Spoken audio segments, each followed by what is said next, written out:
Today we're going to talk about the Ultimate Direction Adventure 5 running vest. This is a pretty good vest. It replaced my other Ultimate Direction bag. And I think that in terms of the lineup, this sits somewhere between a Distance 15 Black Diamond up here and a Salomon Advanced 12 down here. And what I mean by that is that this is kind of in between a running bag and kind of a day bag. I would consider the Black Diamond Distance 15 to be more of a mountain bag is the category I think I created to put that in. So what I mean by that is that it runs pretty well, but it has the feel that it might be meant more for an all-day outdoor activity, and that it's not as convenient as the Salomon Advanced 12. The Salomon has all this room up front because when you're running, the last thing you want to do is stop and take your bag off. So you keep all this. It's sometimes grotesque the amount of things people have jammed into their Salomon bags. They've got bulging, stretchy pockets out here, and there's a reason for that. And the reason is that when you're running, the last thing you want to do is stop, take off your bag, turn it around, and get your gear. Whereas the Distance 15 it's required to stop, turn around, get your bag turned around, open it up, and get some stuff out. It has pockets up front, but it's just not as many as you would see in the Salomon. And I think that this Ultimate Direction Adventure 5 bag sits somewhere in the middle. There is some room up front, but it's very sparse. There is not a lot of room for extra goodies up front. The pockets that they've put here on the chest straps, these ones that are small, they maybe fit a goo, and these side ones right here, they fit a couple bars. And then on this side, assuming you use this phone for your pocket, which it fits great, but if you didn't use this phone for your pocket, then you can jam a lot more stuff. But I was always using this for my phone. And then maybe a gel here, and you have another pocket there. Then you have this almost too small to use pocket, which I put chapstick in, maybe sunscreen. And then you have this pocket, which is detachable. You can take it off.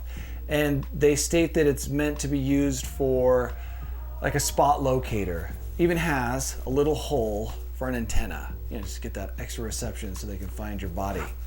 So there are pockets, but when you get this thing fully loaded up, the first thing you notice is that there's not enough in terms of pockets and stretchy pockets and just places to cram things.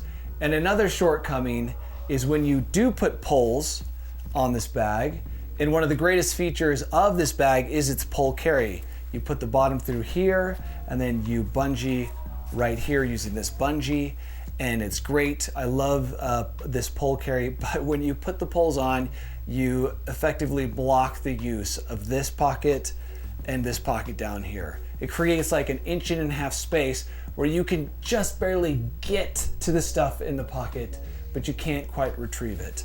So it adds a little bit of frustration. I used this bag quite a bit last year. I've run with it now for about a year, and you can tell by the salt stains that I use it regularly, even though it has those shortcomings. And part of the reason is it's a comfortable bag. You can adjust the fit of the bag using this little cinch strap right here, which is common in the Black Diamond 15 and some other bags as well. It has some ice axe carry. It has on the back, it makes up for the lack of pockets up front. It makes up for that in the back, because you can jam a ton of stuff back here, and that's kind of why I moved it out of the running category, is because you carry most of your stuff in the back. Again, when you carry stuff in the back, it's not as convenient, and something that makes carrying stuff in the back of this bag even less convenient is this bungee cord system, which a bungee cord system is awesome when you're just trying to cram things in on the move. But the problem with this bungee system is that it blocks getting into these pockets. So the amount of frustration I've felt when trying to get into these pockets is pretty high, especially if I'm cold or I'm super hungry or I'm trying to get a jacket because it's starting to rain. And so I'm trying to get into here, I'm hooking these stupid bungee cables, and now I know what you're gonna say. Well, you can easily take off these cables and get access to your pocket. But let's be realistic. First of all, if your fingers are cold, you will not be getting this bungee out of this little clip.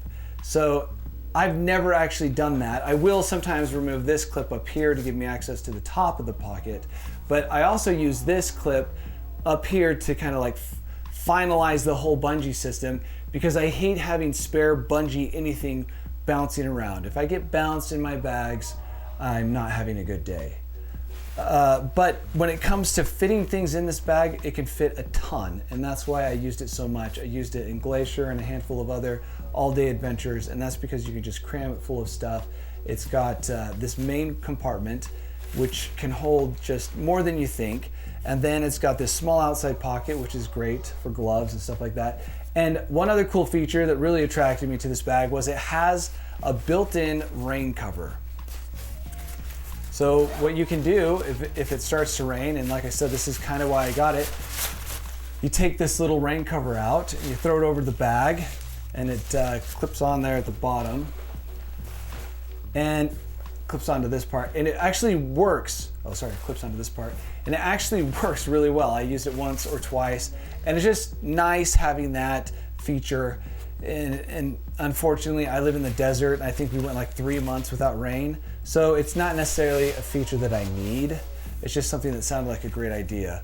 And I would guess that another problem with the rain shield is that what it does is when it's stored away, it means that your back no longer breathes very well. And so the amount of sweat generated between you, in the space between you and that rain cover, is enormous, at least in my case. The bag, pretty light, holds about, what do they say, 17 liters? So it's a small 17 liters, I would say, whereas the Distance 15 is a large 15 liter. A lot of that has to do with just the construction of the back compartment.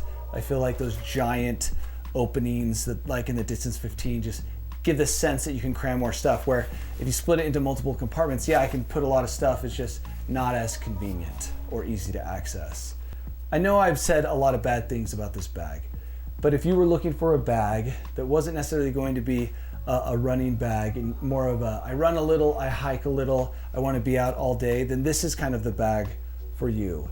And if you do run, and I ran just last week 20 miles with this bag, and it worked out fine. It's just not as convenient as like a straight up running vest. So that's the Adventure 5, and not a bad bag, a lot of shortcomings, but maybe it'll be a great bag for you.